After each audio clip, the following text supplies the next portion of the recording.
Hello YouTube and welcome to the channel. Today we have a treat. We are going to be talking about the CADA Master Series C61503, the Mercedes-AMG 1.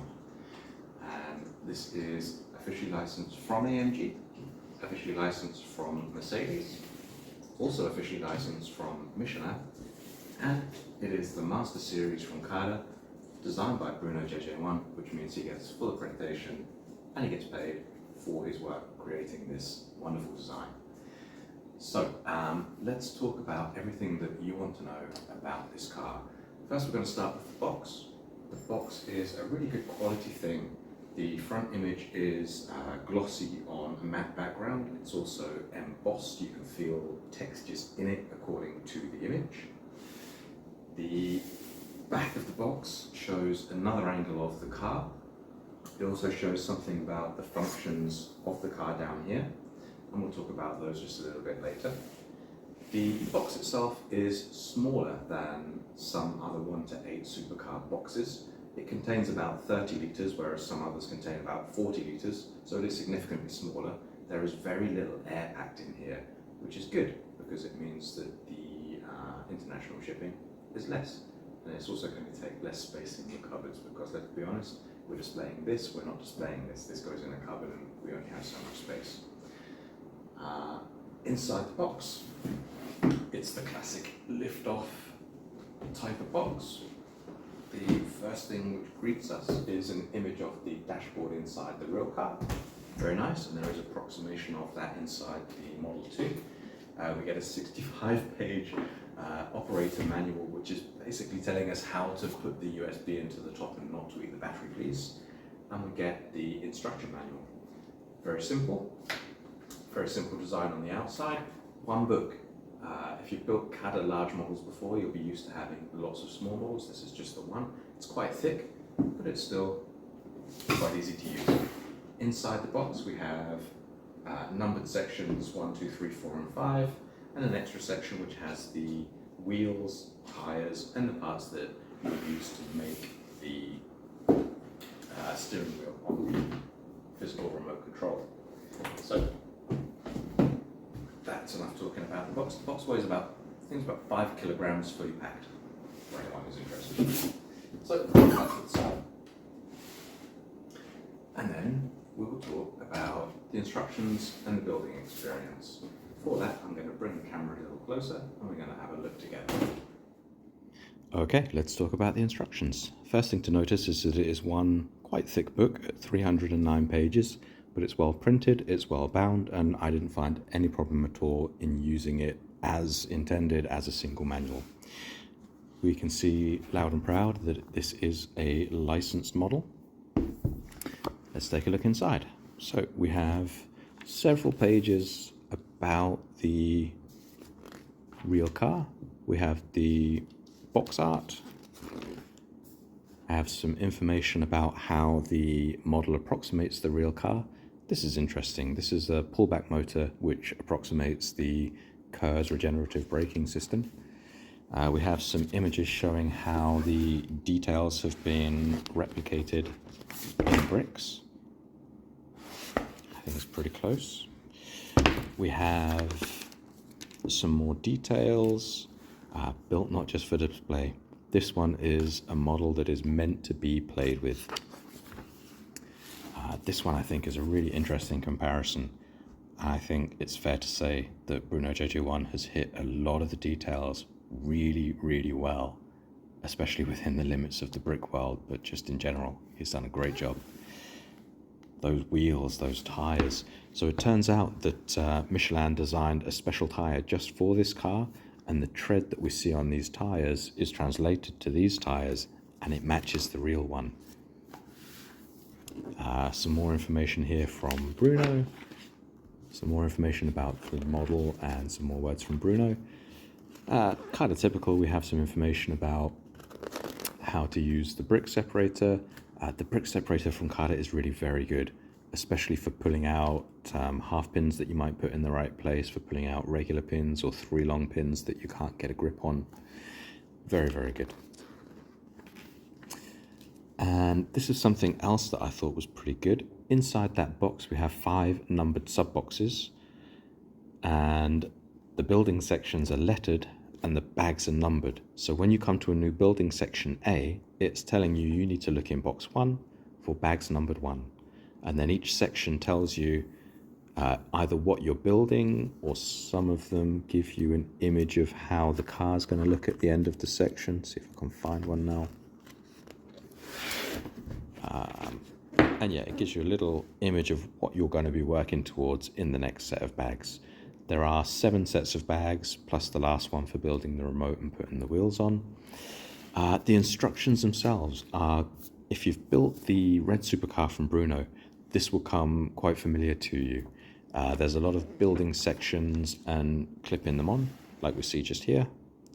And some of the sections can be quite big, but none of them get to the point of being hard work. It's always kept to a size that's quite manageable, and yeah, it's an enjoyable build. It is noticeable that the pins are all black. The axles are all black and light grey, except for the axles with stops. There is no kind of colour vomit in this one at all. Everything, and I really mean everything, is exactly the colour that it's supposed to be. That does mean that when you're sorting the parts ready to build, you will need to have some good light available, and you will need to sort your parts into several pots, because if you try and put them all into the box lid like I did with the first set of bags, you will find very quickly that everything is black and grey, and that it's potentially hard work to find the exact piece that you're looking for. Let's take a look at this one. This is a printed tile with some details about the real car. It's a nice kind of matte finish. The printing's very good. Put that to the side. And now let's look at what we came here for. Here it is. So the first thing that I'd like to say is the design. The design really does capture the real car very well in a lot of the details, in a lot of the paneling. Brunojj's done just a great job. The CADA panels have been redesigned. A lot of them are, well, all of them I believe, all of the kind of wing panels are now different than what we are used to. So we can see, for example, here that this one's kind of curved and this one's kind of curved, and these two as well. Now, these allow you to make a more organic kind of shape. So look at this overlap right here. There's very little gap, which I don't know if you'd be able to manage it quite as nicely with the regular panels. They also are in 2 pieces. So you have the wing of the fairing and you have the base of the fairing, and these are connected by 1 pin and 1 bar. That allows you to do some very interesting things, like take a left panel and flip it the other way around. So now you can mount it at a different angle. You can use these panels without the bases to put 2 curves right next to each other, or just to make a shorter panel, depending on what you need. And that's exactly what's done just under the dashboard on that side. One of these long panels here is used the other way around without the base to fill a gap which couldn't have been filled with a normal panel. What else do we have? Let's talk about prints. There are no stickers in the sets. In the set, you have a print here, and this I think is the treat of the prints. So here we have AMG, and it's printed across 3 4x2 tiles, and I'm pretty sure that they've been printed together as a set of 3.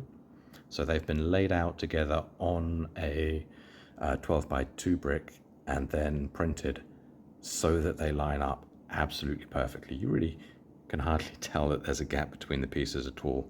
I actually thought when I first saw the images that it was going to be a long Technic panel with a print on it. No, it's 3 4x2 tiles. As for prints, we also get the wheel studs. We also get the steering wheel and the speedometer and the infotainment center kind of thing. And I think that's all the prints that they needed to get this done. I know there's a couple more on the side there.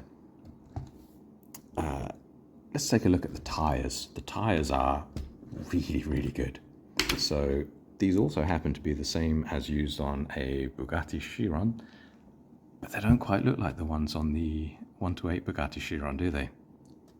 These are quite special, and they feel great. The rubber is soft without being too soft. It grips. You certainly won't be sliding this across the table by accident. If you push it, probably you move your table. Anybody out there who's trying to do a speed record car, these are probably the wheels that you want. They have really good grip. And also the pin tension on them into the hub is good. That's it. Yeah, I don't want to pop them off right now. Talking more about the parts from CADA. CADA has done a lot of redesigning and remolding of parts. The pins from CADA always used to be something of a criticism. You could always say that the axle pins were too loose on the axle side. You could always say the two axles were at risk of falling out, and the short, too long pins were sometimes inconsistent and always a bit low on friction. It is miraculous what CADA has done. It really is. They have been busy remolding, of course, all these fairings that we see, that there has to be a difference. They've also changed the 5x7 and 5x11 frames so that they're now two pieces that clip together. Sounds distracting. It's not really a big deal. The two parts are quite large and they connect together with teeth. They're quite stable. It's really not a problem. But something I want to show you is twisting it. So if you can listen carefully. Yes, there is some flex. I mean, it's a plastic toy, but there's not that much.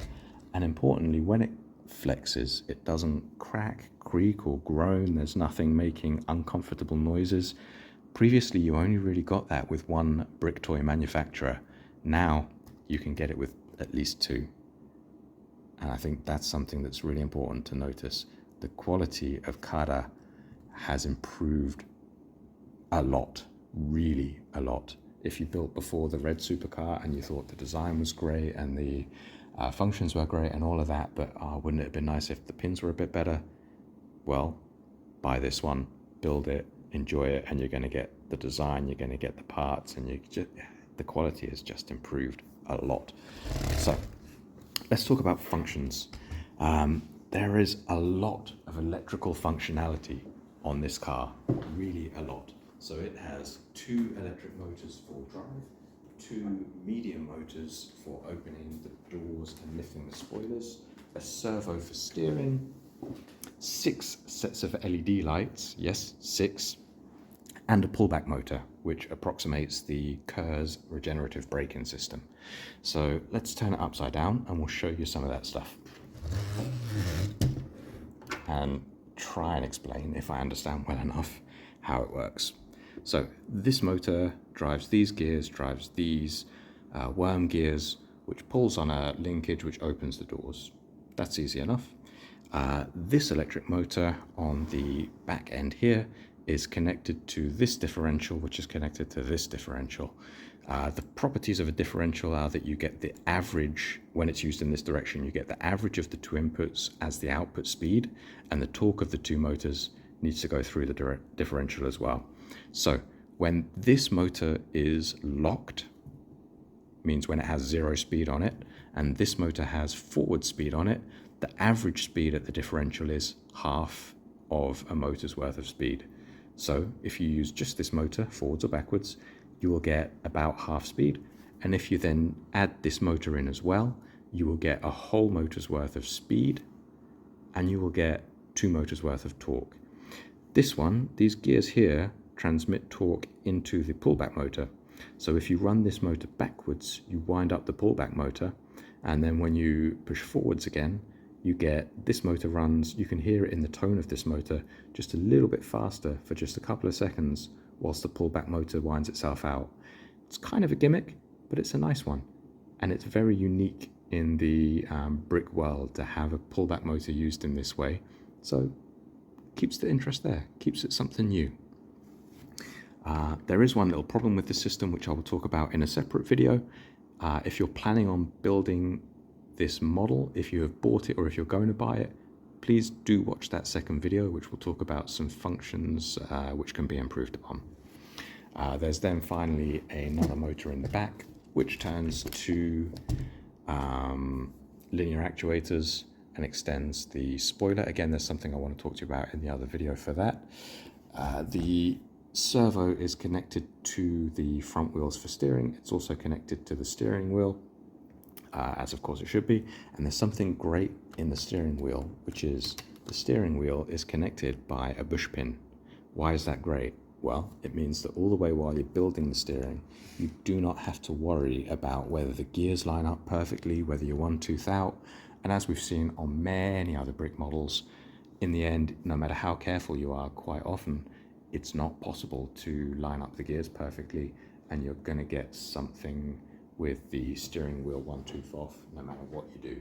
It's not the case on this one because the steering wheel can be aligned infinitely adjustable according to a friction pin. So that's a great one from Brunojj1. Really consider it. Would be handy if it said about that in the instructions, but if you're watching this, then now you know. The car, of course, has suspension, and it's really quite nice. The front one is weighted well so that the car just sits down on the springs as you put it down, has just about the right amount of travel you might expect, and it comes back up nicely. Again, there's something in that I want to talk to you about in the other video, but we'll get back to that in the other video. And the rear suspension, much the same. It sits just into the spring as you put the car down. And that's not free play, by the way. That's static sag in the springs. That's correct, and that's how it should be. And the travel is pretty good, and it comes back up cleanly. And something else that I'd like to point out is how stiff the car is. So if you had the red supercar, the front opened, and that did cause a bit of a problem with rigidity in the whole chassis. This one, if you pick any particular point and you push down, you can see that the whole thing compresses all together. No matter how far to the front you press, the suspension will bend, compress without bending the bodywork. And the same sort of story on the back. The spring linkage does just hit the bottom of this fairing panel. Maybe you can see that fairing panel lifting up. But I think in terms of packaging, that was probably unavoidable. It's kind of tight in there because the suspension has a small spring on each side and a long motorcycle type spring across the top.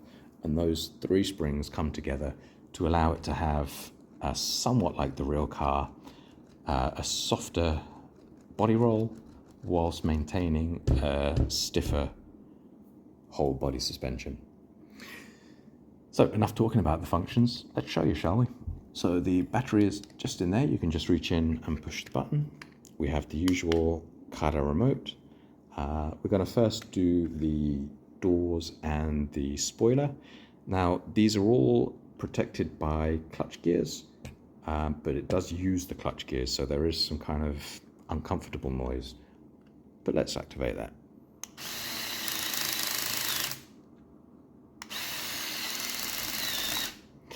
The doors come up and down nicely and close properly every time. There is a little modification I'll talk to you in the other video about the seat belts. The spoiler goes up and down cleanly. That function works absolutely fine. Let's look at the steering. Maybe make it so that we can just see the steering wheel. There is a point in the instructions where you must decide whether you're going to have either four-wheel drive or more steering lock angle.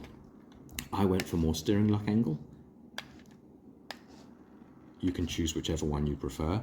I do understand directly from Bruno himself that you should not try and use both. You should not try and use four-wheel drive and the extra steering angle. If you do so, then you will risk popping out the CV joints. So choose one or the other. Let's see how that pullback motor function works. We're going to wind it back and then we're going to let it go and see if you can just hear the change in tone in the motor as the pullback motor winds itself out.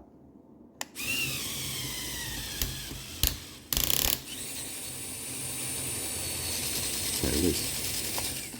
There is some clicking of gears in there. That's also something that I'm going to talk to you about in the other video. So we have that motor on its own, we get half speed. Add that motor in, we get full speed.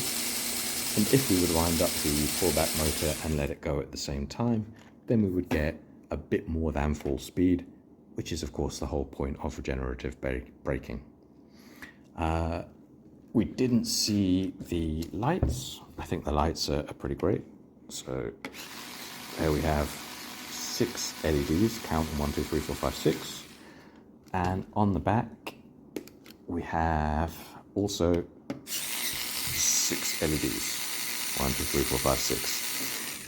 As you can probably imagine, that takes a lot of cables, but worry not, because the manual has very careful instructions for the cabling.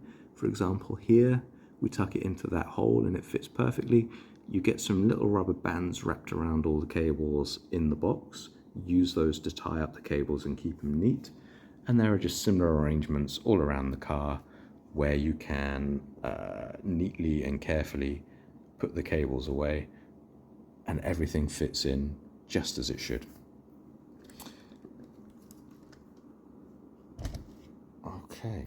Okay, I'm re-recording this section with the flash on so that you can see the black on the black. But before we switch to the last thoughts about the model, let's talk about these special parts. So they're going to split opinion. Some people are going to say they're a cheat and that they don't belong on a brick model. Fine, that's an opinion you're allowed to have. But for me, they really complete the look of this model. There is no other part that you could have used to get this view across the top. There is no other part that you could have used to get this side profile. And there we can see AMG. It's not a print, it's not a sticker, it's embossed, it's lower than the level of the face of the panel. And these pieces, as I understand from CADA, have been requested by Mercedes, by AMG. They are something that they wanted to see on the model, and here they are. I think they look great. I will be interested to hear your opinions in the comments. I also noticed that the inside view of the cabin was not very clear due to a lack of light. There it is, you can see those prints. You can see the approximation just of the inside of the car that we see on the inside of the box lid. And let's take one last little look at the bottom where we can see all of the motors, all of the gears, all of the functions. It's all there. And these are those gears that we're clicking, and we'll talk about them in the other video.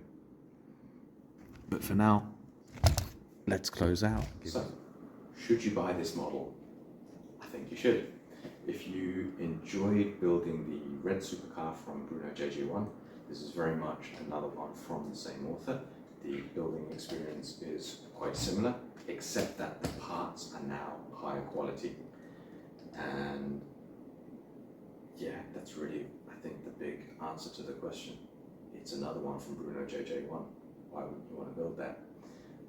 If you do have any further questions or anything that you would like to know about the build, please do put them in the comments. I will read every single one and answer if I can. Please do notice that although this is a review copy from CADA, this is a sponsored post. I'm not an employee of CADA, so there may be questions that I don't know the answer to. You can always hit them up on their fan group on Facebook. They're fairly responsive, and hopefully you can get an answer to your question there. That's all for now. Thank you very much for your attention, and I hope you buy it. I hope you enjoy it. There's going to be a link to the CADA store in the description below. If this review has helped you out, has helped you make the decision of whether to buy the vehicle, buy the model, please use the link and I will get a small kickback from that, which I can use to buy more models to hopefully bring you more reviews of CADA products in the future. Thank you very much. Bye for now.